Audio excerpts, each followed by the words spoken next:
निकालो, important mark कर देना इस क्वेश्चन को। इजी था वैसे क्वेश्चन, ये आपको दिक्कत आनी नहीं चाहिए थी इस क्वेश्चन के अंदर, बट ठीक है भाई, ये तो फिर अब करते हैं इसको। आज अपने को कुछ छोटे क्वेश्चन भी करने हैं। पहले तो अपन आ जाते हैं क्वेश्चन नंबर 8 पे। देखिए क्या लिखा हुआ है।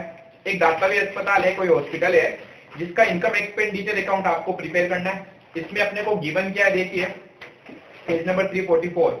अपने को रिसिप्टेंट पेमेंट अकाउंट गिवन है, फिर अपने को कुछ एडिशनल इंफॉर्मेशन दे रखी है, ठीक है। सबसे पहले लिखा हुआ सब्सक्रिप्शन नॉर्मल इनकम होती है, कहाँ जाना चाहिए, इनकम एंड एक्सपेंडिचर में।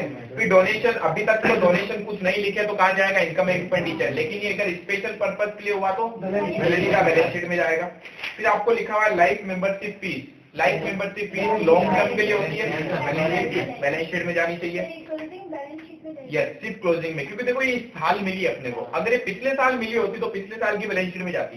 तो जो जब भी आपको रिसिप्टेंट पेमेंट का जो डेटा दिया हुआ होता है वो इस साल के दौरान मिला हुआ होता है, तो इसमें से साल के स्टार्टिंग में कुछ भी नहीं होगा आपके पास, सिर्फ पिछले साल की अगर कोई चीज एडवांस में मिली तो इस बार आ सकता है, ठीक है। बाकी पिछले साल का डेटा नहीं होता, इस साल का ही होता है। फिर आगे आपको लिखा हुआ है interest on investment 10% for 2016 and 17।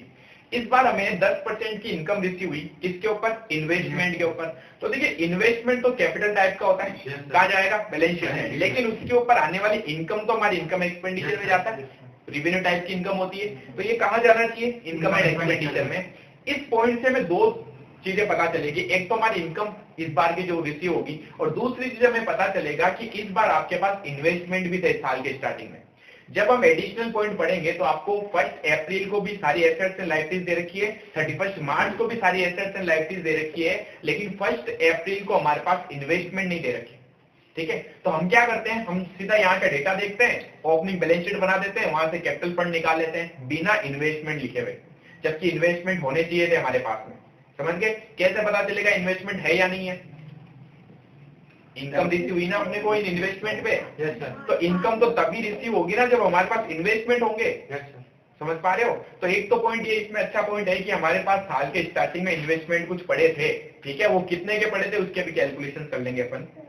फिर आपको देखा proceed from charity show, normal income है, चैरिटी शो आप ऑर्गेनाइज करते हो जिसके ऊपर आपको इनकम रिसीव हो रही है। फिर पेमेंट में डॉक्टर्स ऑनरेरियम, नॉर्मल खर्चा होता है बिजनेस का, इनकम एक्सपेंडिचर में जाएगा। सप्लाईज ऑफ मेडिसिन, मेडिसिन के रिगार्डिंग आपको नीचे कुछ एडिशनल पॉइंट लिखे हुए। स्टॉक, जब आपको क्वेश्चन में स्टॉक दे दे तो इसका मतलब होगा हमें कंजम्पशन कैलकुलेट करना है, क्या निकालना है, कंजम्पशन। फिर आगे सन्ड्री एक्सपेंस गिवन है आपको, सैलरी एंड वेजेस दे रखी है, मशीन परचेज करी हमने, मशीन परचेज करी, बताओ कहाँ जाना चाहिए, बैलेंस शीट में, कैपिटल आइटम होता है। फिर expense charity show, normal expense है। तो ये तो था हमारा रिसिप्ट एंड पेमेंट अकाउंट। अब हमें कुछ पॉइंट लिखे हुए हैं, एडिशनल इंफॉर्मेशन दे रखी है। 1 अप्रैल 2016 को हमारे पास कुछ डेटा था और कुछ डेटा हमारे पास 31 मार्च 2017 को था। तो 1 अप्रैल 2017 वाला पूरा ओपनिंग होगा और 31 मार्च 17 वाला, 16 वाला ओपनिंग होगा और 17 वाला क्लोजिंग होगा, ठीक है।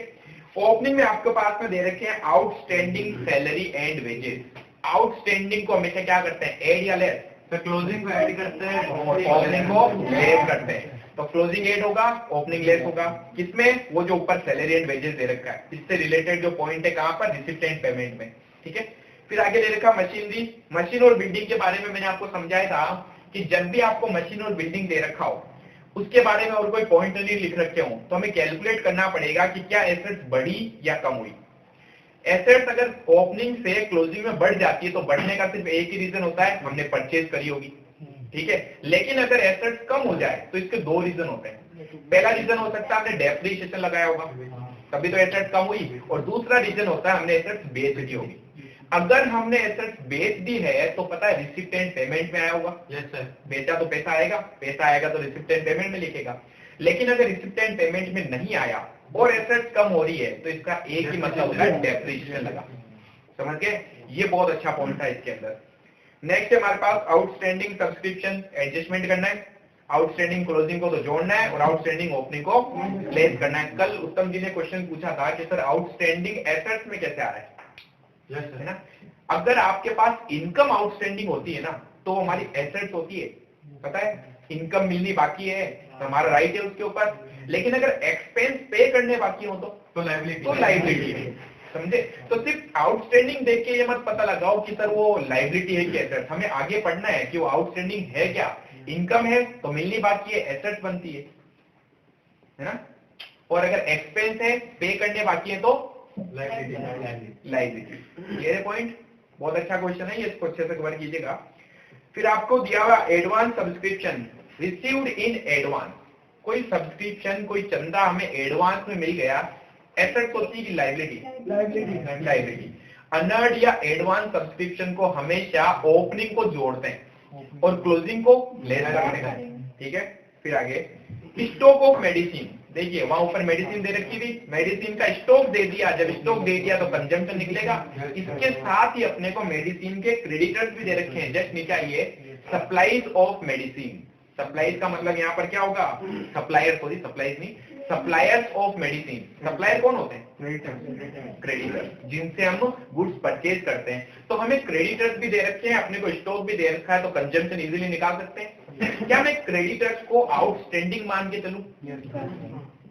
क्रेडिटर्स कौन होते हैं, जिनको पेमेंट करना बाकी है, और आउटस्टैंडिंग भी क्या होता है, जिनको पेमेंट करना बाकी है। तो जब भी क्रेडिटर्स लिखा हुआ जाए उसको आउटस्टैंडिंग मानेंगे और क्लोजिंग को ऐड करेंगे, ओपनिंग को लेस करेंगे, ठीक है। तो बहुत इजी क्वेश्चन भी था मेरे हिसाब से ये। स्टार्ट करते हैं। सबसे पहले अपन क्या बना लें, इनकम एंड एक्सपेंडिचर अकाउंट। तो सबसे फर्स्ट में प्रिपेयर कर रहा हूं income and expenditure, income and expenditure account. और इसमें ये वाली फर्स्ट साइड होती है हमारे पास एक्सपेंडिचर की, ठीक है, और इधर आती है हमारे पास में इनकम।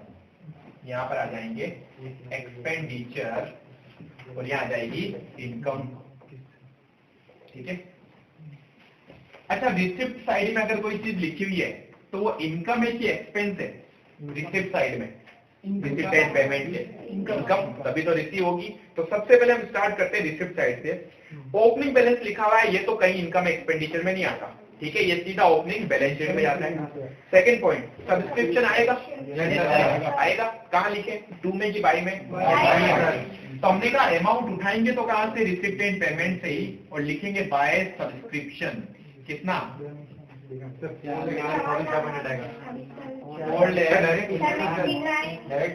नहीं, एक बार तो अंदर लिखेंगे ना, 479 करने के बाद 9 डायरेक्ट लिखने के लिए, ओके ओके 960, ठीक है। अब समझना भाई, ये हमारे पास में अमाउंट था जो हमने एक बार तो उठा लिया, रिसिप्ट एंड पेमेंट है। अब इसके बारे में एडिशनल इंफॉर्मेशन देखनी है, और एडिशनल इंफॉर्मेशन में ये देखना है कि क्या कोई इससे रिलेटेड पॉइंट था। ध्यान से देखिए, हमारे पास 4th पॉइंट एडिशनल इंफॉर्मेशन में लिखा हुआ आउटस्टैंडिंग सब्सक्रिप्शन, चंदा मिलना बाकी है। अब बाकी में भी, आउटस्टैंडिंग में भी 2 होते हैं, ओपनिंग एंड क्लोजिंग। क्लोजिंग को ऐड किया जाता है और ओपनिंग को लेस किया जाता है। तो हम यहाँ पर ऐड करेंगे आउटस्टैंडिंग क्लोजिंग और लेस करेंगे आउटस्टैंडिंग ओपनिंग। क्लोजिंग यानी कि 31 मार्च वाला आउटस्टैंडिंग बताओ कितना है, 8,500।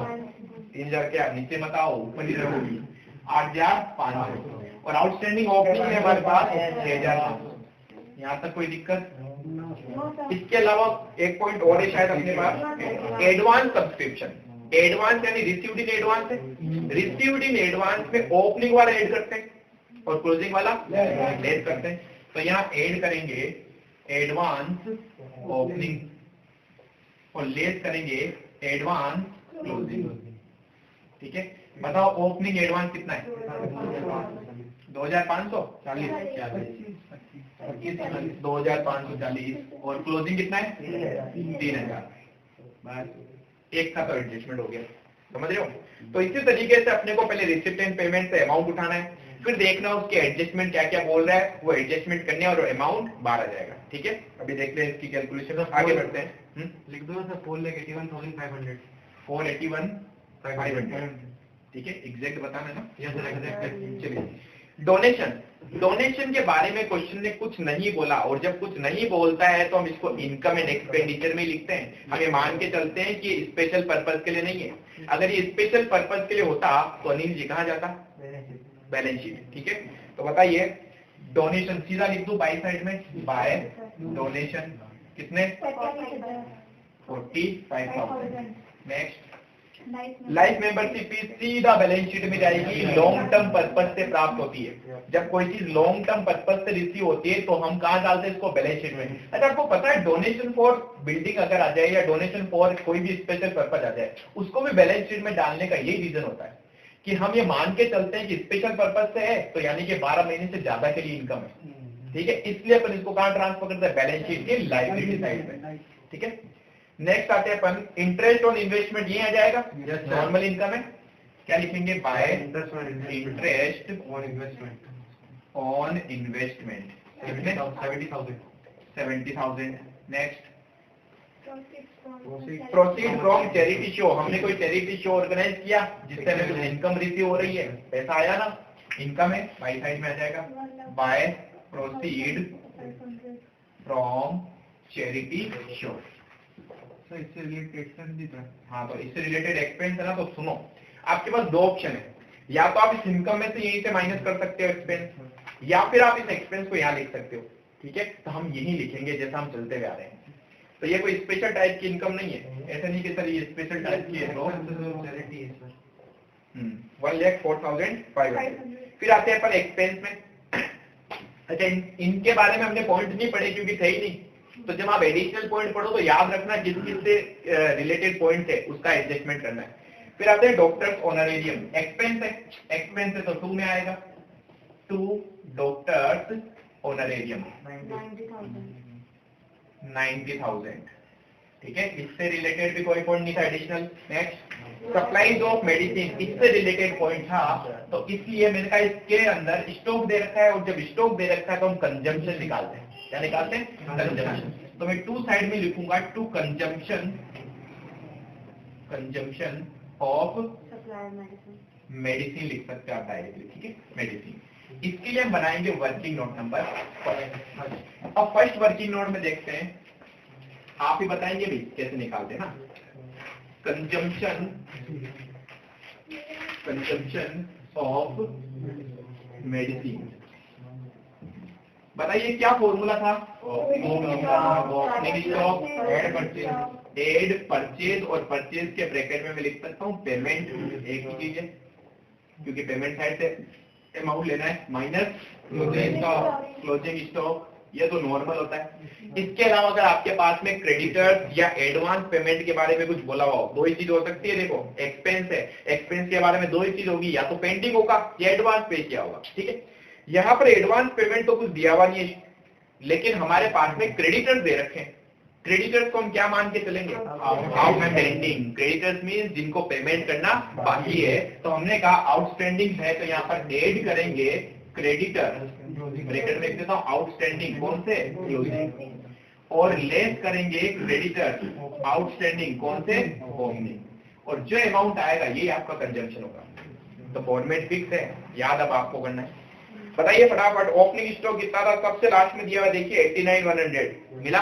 स्टॉक ऑफ मेडिसिन 89,100 तो है हमारे पास में ओपनिंग स्टॉक। फिर हमने अगर इस साल परचेज किया होगा, यानी कि उसका पेमेंट दिया होगा, और पेमेंट दिया हुआ होगा तो कहाँ आएगा, पेमेंट में।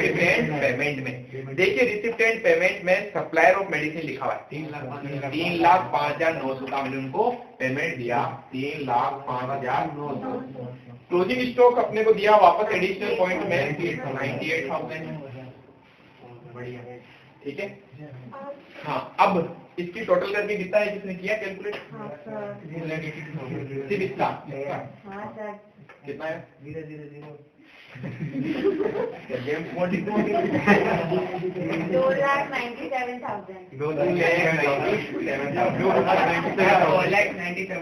2,97,000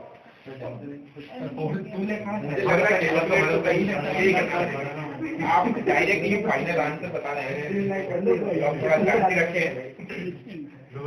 89,100 और 89,100 में जोड़ो भाई इसको, मैं मोबाइल को पढ़ा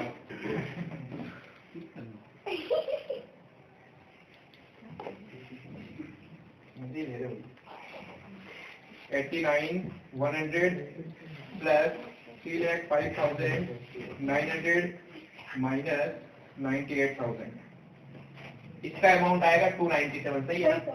ठीक है, तो इसमें ये जोड़ना है और ये माइनस करना है। और आउटस्टैंडिंग बताओ क्लोजिंग में कितने थे? 25 थे क्लोजिंग में, और ओपनिंग है 40,000, 2,82,000। ठीक है, अब बताओ ये अपने को टोटल अमाउंट कंजम्पशन वाला यहाँ लिखना है, कितना आ जाएगा? 2,82,000, ये कंजम्पशन हो गया। फिर नेक्स्ट पॉइंट पे आते हैं। अच्छा, ये मैंने अमाउंट कहाँ से उठाया है? सारे रिसिप्ट एंड पेमेंट में या अभी तक तो अपन हमने अमाउंट उठाया और चेक करना है कि क्या उसका एडजस्टमेंट दे रखा है क्वेश्चन में। अगर दे रखा है तो इस तरीके से एडजस्टमेंट कर लेंगे। अब आते हैं नेक्स्ट सन्ड्री एक्सपेंस पे। देखिए, सन्ड्री एक्सपेंस के बारे में कुछ भी बोला हुआ है क्या एडिशनल पॉइंट में? कुछ नहीं बोला हुआ एडिशनल पॉइंट में, तो उसको उठा के एज इट इज छाप दो। एक्सपेंस है नॉर्मल बिजनेस का, तो सन्ड्री एक्सपेंस बताओ कितना? 4,00,000 4,000 नहीं सर, 4,610। ठीक है, next point salary and wages. Adjustment है इसका, करना पड़ेगा to salary and wages. Salary and wages का अमाउंट तो एक बार कहाँ से उठाएंगे? रिसिप्ट एंड पेमेंट से, 2,75,000। अब इसमें कुछ एडजस्टमेंट करना है। एडजस्टमेंट क्वेश्चन में दे रखे हैं outstanding, opening and closing. Closing outstanding हमेशा ऐड होता है, आउटस्टैंडिंग क्लोजिंग, और लेस होता है आउटस्टैंडिंग ओपनिंग। क्लोजिंग अपने को गिवन है 48,000 और 36,000, 2,87,000 आ जाएगा सैलरी वेजेस। ठीक है, नेक्स्ट पॉइंट। फिर अपने को मशीन परचेज। क्या मशीन परचेज कभी यहाँ आता है? नहीं, यहाँ सिर्फ खर्चे और इनकम आते हैं। ठीक है, अगर उसके ऊपर डेप्रिसिएशन लगा होगा तो यहाँ आएगा। एसेट परचेज करने पर, लाइबिलिटीज का पेमेंट करने पर कभी भी यहाँ पर नहीं आएगा। फिर आगे एक्सपेंस चैरिटी शो आएगा, नॉर्मल एक्सपेंस है। टू एक्सपेंस चैरिटी शो, कितना एक्सपेंस है? 40, 500। ठीक है, नेक्स्ट। अब यहाँ पर लगभग तो सारी चीजें हमने कवर कर ली, कुछ पॉइंट रह गए। आउटस्टैंडिंग के एडजस्टमेंट हो गए, सारी चीजों के एडजस्टमेंट हो गए। सिर्फ हमारे पास दो एसेट थी जिसके बारे में हमें सोचना पड़ेगा कि क्या उनके ऊपर डेप्रिसिएशन लगा या नहीं लगा। तो हमें ये चीज सोचनी है। वन बाय वन अपन लेते हैं। सबसे पहले तो मशीन हमारे पास स्टार्टिंग में थी 2,12,000। ठीक है, ध्यान से देखना, मैं कैलकुलेट कर रहा हूँ। Working note number first, second, depreciation on asset. सबसे पहले अपन बात करते हैं मशीन की। मशीन का हमारे पास ओपनिंग बैलेंस पड़ा था, बताओ कितना? 2,12,000। क्या आपने साल के दौरान ड्यूरिंग द ईयर और मशीन परचेज करी थी? नहीं। देखिए, रिसिप्ट एंड पेमेंट अकाउंट में 1,50,000 क्या लिखा हुआ है? By purchase of machine. तो हमने मशीन परचेज करी, हमने कहा हमने और मशीन परचेज की, तो हमारे पास बढ़नी चाहिए मशीन। ठीक है, कितने की? 1,50,000। टोटल अमाउंट आ गया 3,62,000। हमारे पास 3,62,000 की एसेट्स होनी चाहिए। ठीक है, लेकिन वास्तव में कितनी है? 3,16,000। ये हमने कहा ये एसेट्स कम कैसे हो गई? डेप्रिसिएशन लगा। समझ रहे हो? सिंपल सी चीजें ओपनिंग में ये थी, ये हमने परचेज करी, तो हमारे पास होनी कितनी चाहिए साल के लास्ट में? 3,62,000। और हमारे पास अवेलेबल कितनी है? 3,16,000। हमने कहा हमारे पास अवेलेबल 3,16,000। तो बाकी का क्या हुआ? बाकी ये कम अगर हुई तो ये डेप्रिसिएशन के कारण। ठीक है, अच्छा ये बढ़ जाता तो क्या होता? कितना है? 46,000। ये तो हमने डेप्रिसिएशन कैलकुलेट किया किसपे? मशीन में। ऐसा कैसा? बिल्डिंग को भी चेक करना है। बिल्डिंग हमारे पास ओपनिंग में थी 9 लाख। मैं यहाँ एक काम करता हूँ, यहाँ पास में बिल्डिंग का भी बना लेता हूँ। ये बिल्डिंग बताओ, बिल्डिंग ओपनिंग में कितने की थी? 9 लाख की। क्या हमने ड्यूरिंग द ईयर खरीदी या बेची है? नहीं सर, ना खरीदी ना बेची। अच्छा, यहाँ अगर मैं मशीन बेच देता तो मैं यहाँ पर खरीदता हूँ तो ऐड करता हूँ, बेचता तो माइनस करता हूँ, और फिर देखता इतनी वैल्यू है, फिर हम उसको कंपेयर करते साल के लास्ट में कितनी बची, तो जो डिफरेंस आता वो डेप्रिसिएशन होता।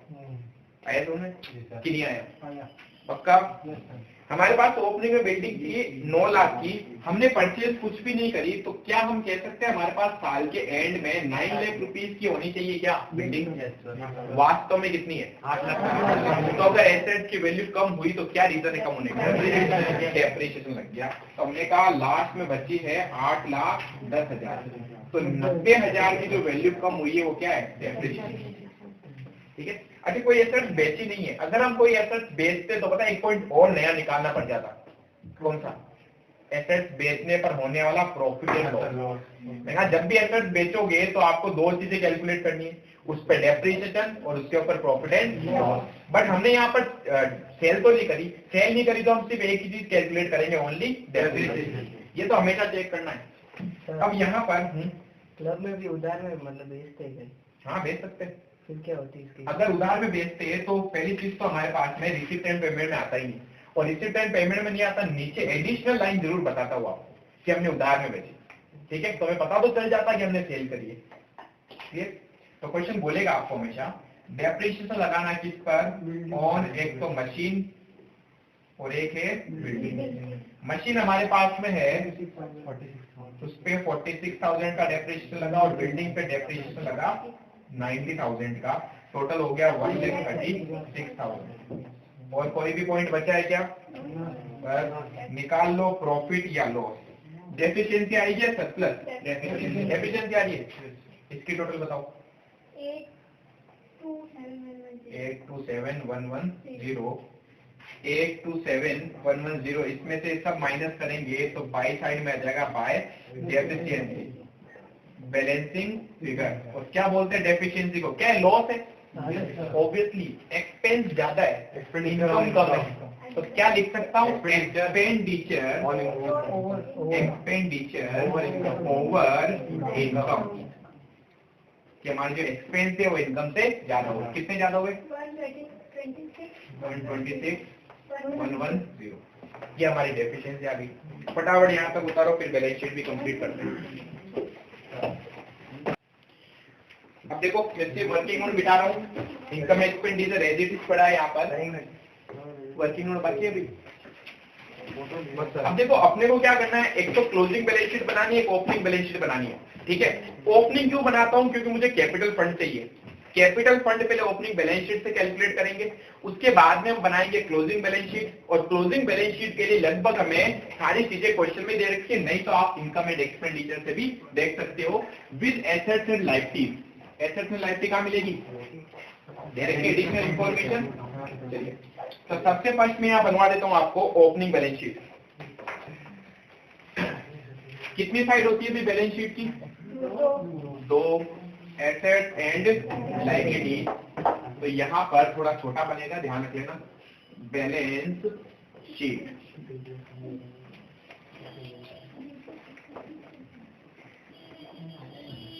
हाँ लगभग इतनी चीजें, ज्यादा चीजें है ही नहीं हमारे पास।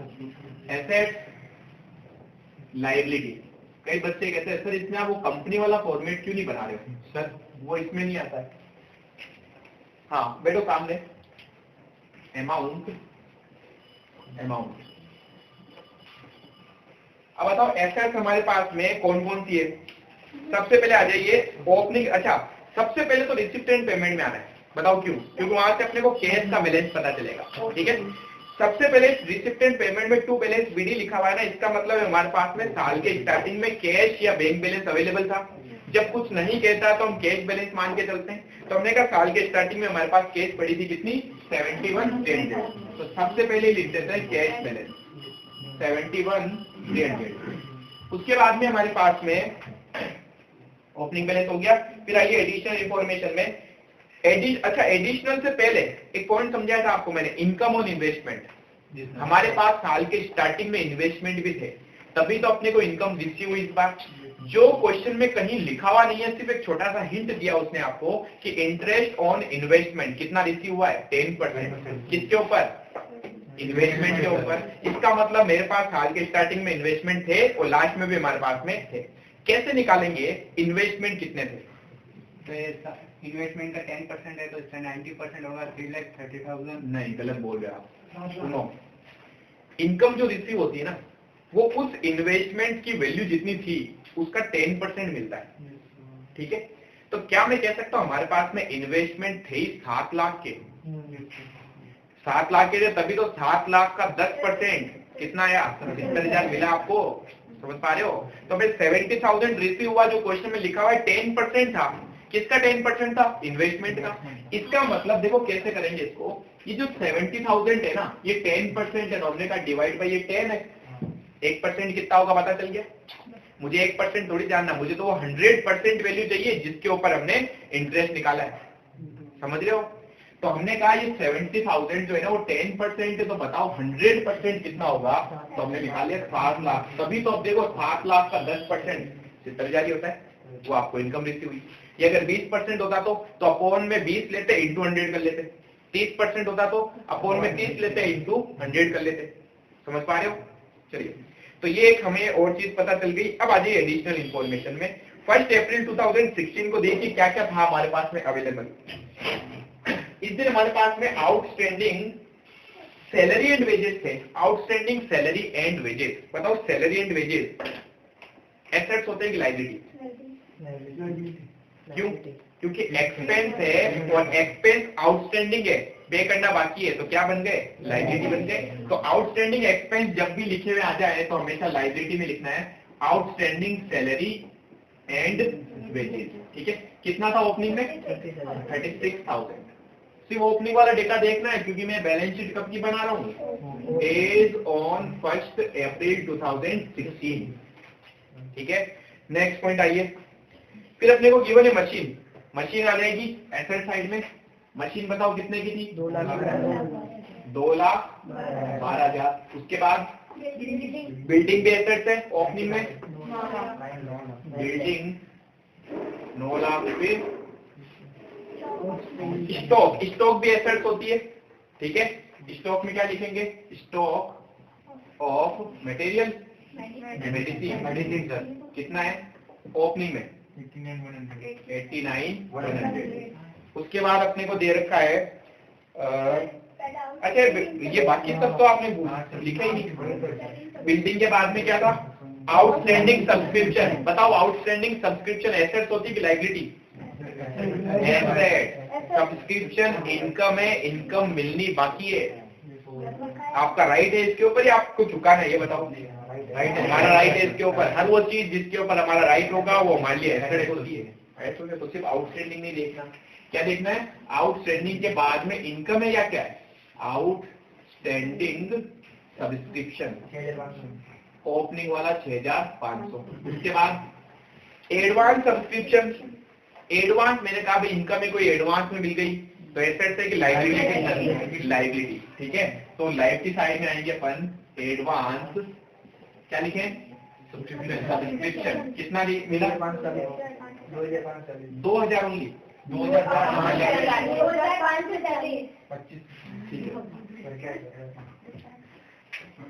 2540।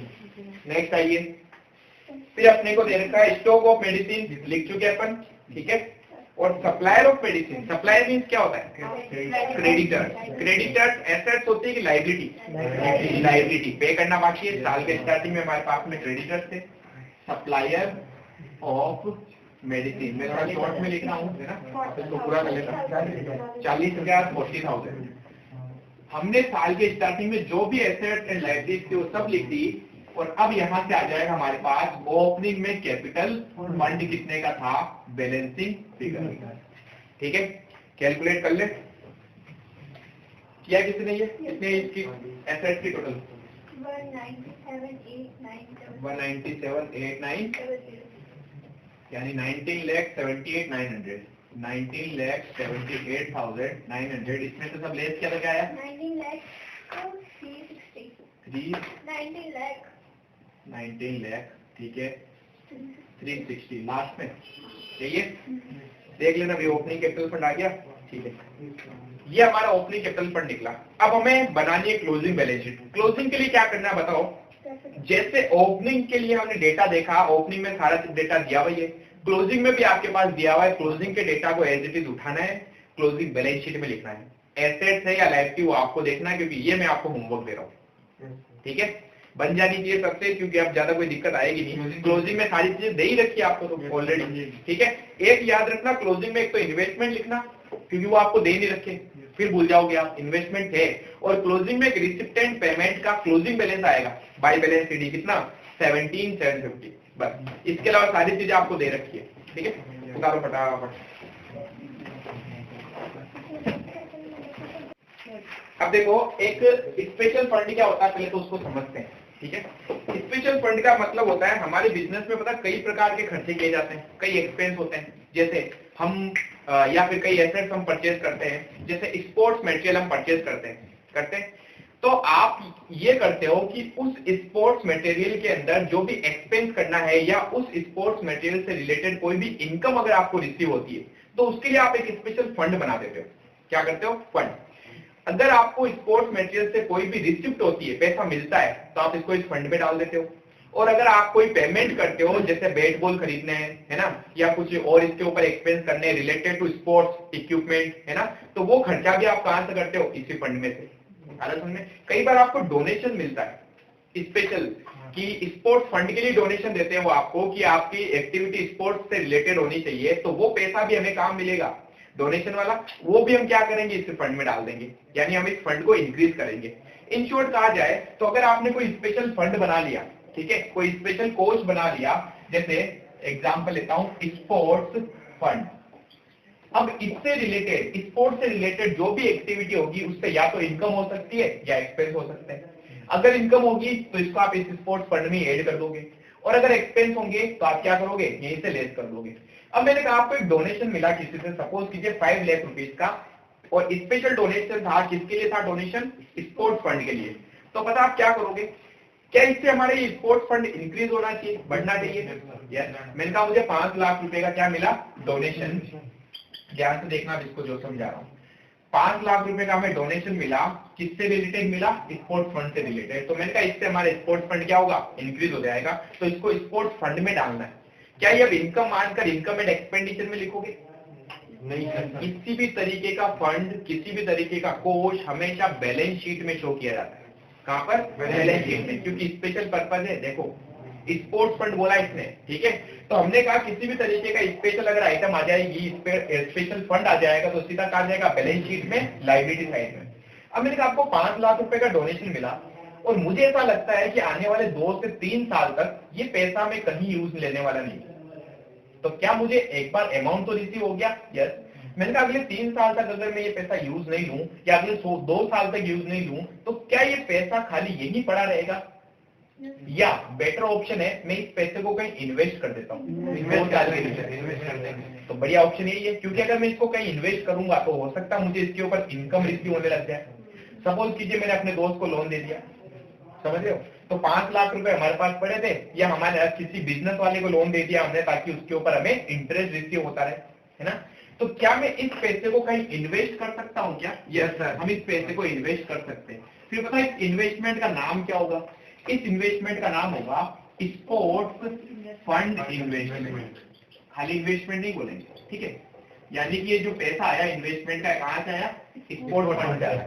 कितने रुपए? 5 लाख। अब मैंने आपको बोला कि ये जो आपने पैसा इन्वेस्ट किया, इसका नाम था 10% स्पोर्ट्स फंड इन्वेस्टमेंट। मीन्स ये जो आपने पैसा इन्वेस्ट किया है, इसके ऊपर आपको हर साल 10% इनकम रिसीव होगी।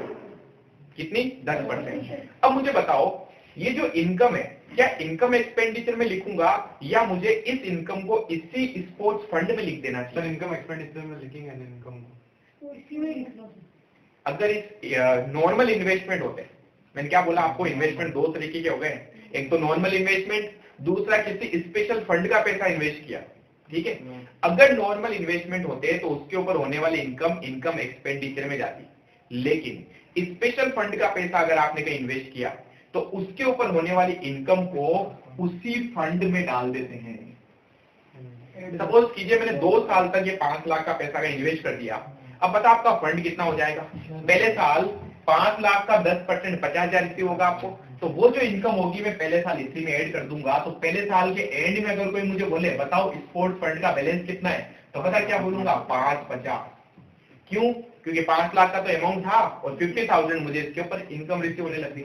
फिर अगर अगले साल आते हैं तो इस बार मुझे फिर 50% मिलेगा, सॉरी 10% मिलेगा, कितना 50,000।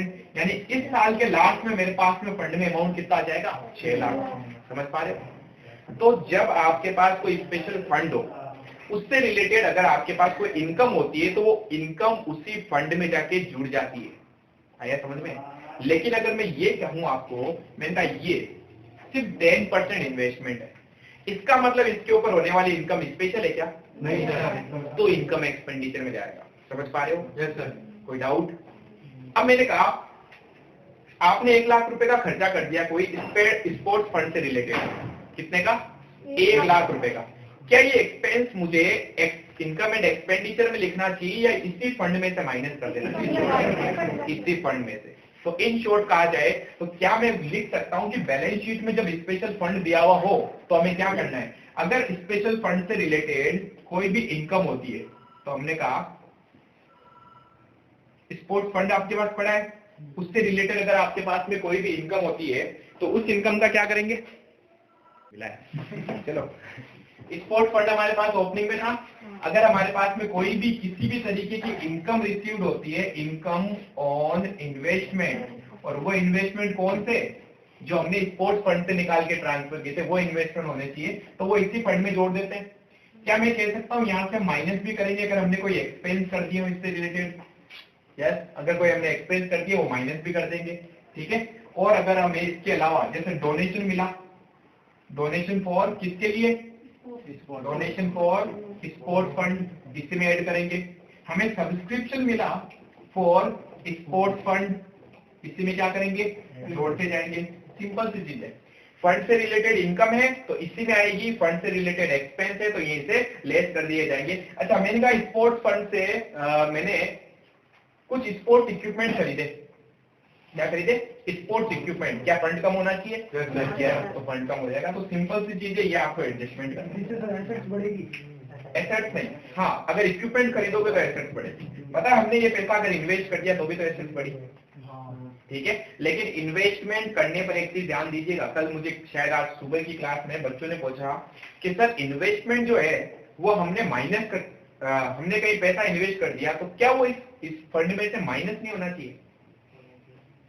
पैसा तो इन्वेस्ट कर दिया, फंड तो कम हो गया ना, माइनस नहीं होगा, क्योंकि फंड हमारा कम हुआ नहीं है। वो पैसा ऐसा थोड़ी कि चला गया वापस आएगा ही नहीं, वो पैसा हमारे पास आएगा। तो हमने कहा फंड तो मेरे पास इतना ही पड़ा है, उसका पैसा मैंने कहीं इन्वेस्ट कर दिया तो हमारे पास फंड अलग से शो होगा और इन्वेस्टमेंट भी अलग से शो होंगे बैलेंस शीट में।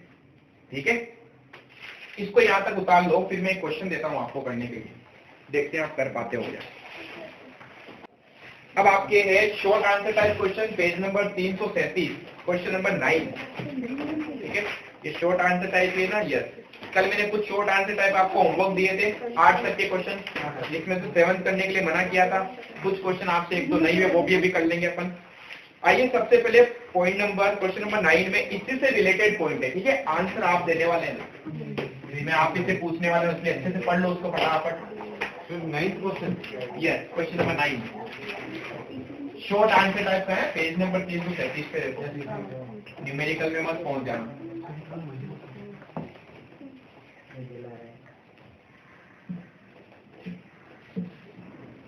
देखो क्या लिखा हुआ है, कह रहा हमारे पास में निम्नलिखित सूचनाओं से 31 मार्च 2017 को समाप्त होने वाले वर्ष के आय व्यय खाते यानी इनकम एंड एक्सपेंडिचर अकाउंट और उसी दिन के बैलेंस शीट में शो होने वाली चीज बतानी अपने को कि बैलेंस शीट में क्या अमाउंट आएगा। अब हमारे पास में सबसे पहले 1 अप्रैल 2016 को स्पोर्ट्स फंड था, जो आपको अभी समझाया मैंने, स्पोर्ट्स फंड। ठीक है, कितने का था? 1 लाख रुपीज था। और इस दिन आपने कुछ पैसा इन्वेस्ट भी कर रखा था, वो लिखा हुआ है कितना परसेंट? लिखा हुआ 10% स्पोर्ट्स फंड इन्वेस्टमेंट। कितना पैसा इन्वेस्ट कर रखा है? 1 लाख रुपीज, यानी 1 लाख का पूरा आपने इन्वेस्ट कर रखा है। फिर लिखा हुआ है received donation for sports during the year 2016-17। इस साल आपको डोनेशन मिला, बताइए क्या होगा? ऐड होगा, फंड में इंक्रीज हो जाएगा। ठीक है, लेकिन ये जो एडजस्टमेंट हम करेंगे, इंक्रीज और डिक्रीज करेंगे कहाँ? इनकम एक्सपेंडिचर में या बैलेंस शीट में? बैलेंस शीट में। फंड शो होता है बैलेंस शीट में, तो मैं सीधा पहले तो बना लेता हूँ बैलेंस शीट। थोड़ा स्पेस छोड़ देते, क्या हो सकता है कि कुछ इनकम एक्सपेंडिचर में आ जाए, इसलिए मैंने स्पेस छोड़ दिया। वैसे आएगा कुछ नहीं, बट फिर भी समझा देता हूँ। तो हमने कहा हमें बैलेंस शीट बना दी, और बैलेंस शीट कब की? 31 मार्च 2017 साल के एंड में। इस दिन हमारे पास बैलेंस शीट के अंदर, अच्छा ये पता है एक्सट्रैक्ट है, एक्सट्रैक्ट का मतलब समझते हो? एक्सट्रैक्ट का मतलब ये होता है कि कुछ आइटम दे रखे हैं, पूरी बैलेंस शीट नहीं है। हमें सिर्फ इसने ये पूछा है कि आप इसको बैलेंस शीट में कहां और किस तरीके से शो करोगे, तो हमने कहा था ये लायबिलिटी में आना चाहिए। कहां आना चाहिए? लायबिलिटी में। तो हम इसको लायबिलिटी में लिखेंगे। किसी भी तरीके का फंड हमेशा लायबिलिटी में आएगा, याद रखना, ठीक है। हमारे पास साल के स्टार्टिंग में स्पोर्ट्स फंड था, कितने का बताइए जरा? स्पोर्ट्स फंड हमारे पास ओपनिंग में 1 लाख का था। अब ड्यूरिंग द जो ट्रांजेक्शन हो इसके बारे में देखते हैं। सबसे पहले तो हमने कुछ पैसा इन्वेस्ट कर रखा है, तो क्या वो इन्वेस्टमेंट एसेट्स में आनी चाहिए? यस। इन्वेस्टमेंट का नाम जो था वो था 10% स्पोर्ट्स फंड इन्वेस्टमेंट। कितने? 1 लाख के। हमने कहा ये तो एसेट्स है, इन्वेस्टमेंट तो एसेट्स होती है आपकी, कुछ पैसा आपने इन्वेस्ट कर दिया, वो इन्वेस्टमेंट एसेट्स में आएंगे। फिर हमने कहा फंड हमारे पास 1 लाख का पड़ा था। अब क्या हुआ, इस बार आपको डोनेशन रिसीव हुआ भाई, कितने का? 25,000 का। क्या डोनेशन से फंड इंक्रीज होगा? Yes sir. तो ऐड कर दीजिए डोनेशन 25,000। नेक्स्ट फिर लिखा हुआ है interest on sports fund investment. जो हमने ये इन्वेस्टमेंट कर रखा है इसका इंटरेस्ट मिला आपको, तो क्या ये इनकम एक्सपेंडिचर में जाना चाहिए? नो, हमने कहा स्पेशल फंड का पैसा है तो कहाँ आना चाहिए? स्पेशल फंड में जुड़ जाना चाहिए। तो यहीं पे हम इसको ऐड कर देंगे। क्या ऐड करेंगे? Interest on investment. कितना? 10,000। क्या 10,000 ही बनना चाहिए था? यस।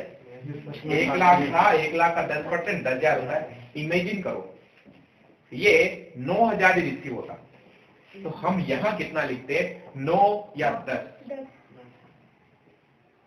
यहां लिखते हम 10। क्यों? क्योंकि 9,000 तो मिल गया, 1,000 मिलना बाकी है।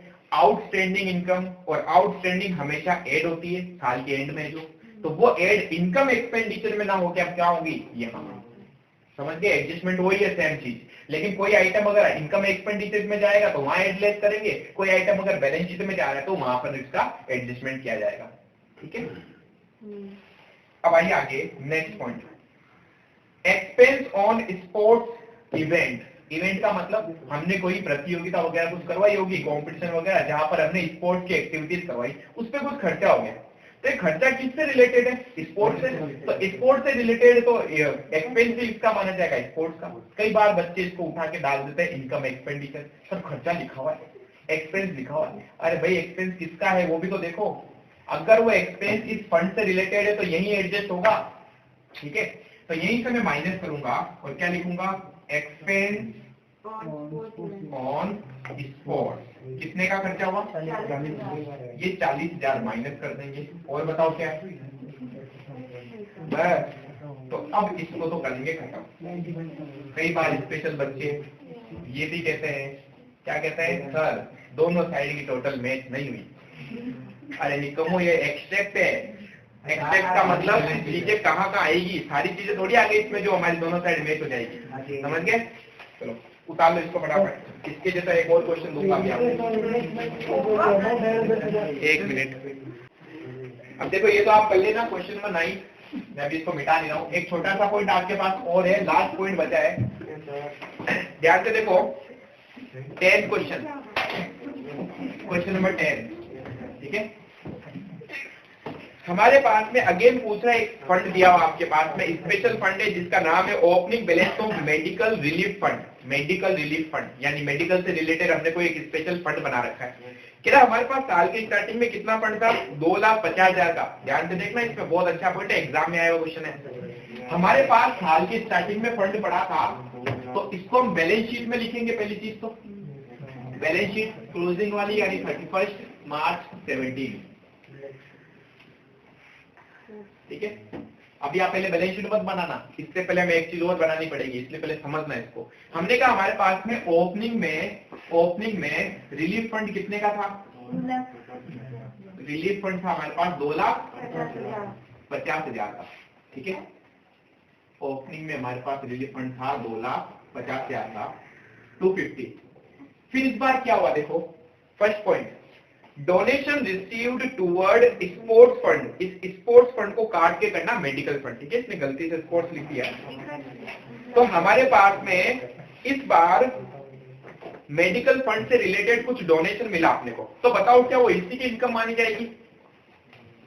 यार मेडिकल रिलीफ से रिलेटेड ही है ना, तो डोनेशन अगर मिला और इससे रिलेटेड है तो हमने कहा ये इसी की इनकम है और इसको यहाँ लिखेंगे हम, इनकम एक्सपेंडिचर में नहीं जाएगा, कितना 70,000। तो क्या मैं कह सकता हूँ मेरे पास टोटल फंड 3,20,000 का हो गया। अब अच्छे से देखना क्या एक्सपेंस हुए, एक्सपेंस हुए तो माइनस करना है। देखो एक्सपेंस कितने हुए, expense paid for medical care, medical से रिलेटेड एक्सपेंस है कितना, अब बताओ घपला हो गया। फंड ही 320 है, खर्चा कितना हो गया 350, तो मैंने कहा 30,000 का ज्यादा खर्चा हुआ और जो एक्स्ट्रा खर्चा है वो इनकम एक्सपेंडिचर में जाएगा। तो अगर फंड खत्म हो जाए और एक्सपेंस अभी भी पड़े हो तो एक्स्ट्रा जो खर्चा होता है वो कहाँ जाता है, इनकम एंड एक्सपेंडिचर में। ऐसा पहले भी मैं आपको एक बार पॉइंट करा चुका हूं। तो अब समझना, यहाँ पर जब मैं एक्सपेंस लिखूंगा तो 350 नहीं लिखूंगा, मैं लिखूंगा 320, तो बाहर तो जीरो आ जाएगा।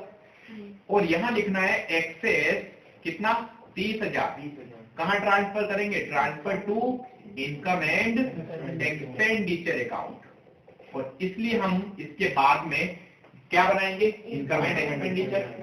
यहां मैं बनाऊंगा इनकम एंड एक्सपेंडिचर अकाउंट और कहां लिखे इसको, 2 में कि 22 में, 2 में। ये एक्सपेंडिचर साइड, यहां लिखूंगा क्या लिखूंगा, excess expenditure on medical relief fund, ठीक है। कितना एक्सेस था 30,000, बस ये अच्छा पॉइंट है, ठीक है। करो इसको फटाफट, बाकी करेंगे अपन।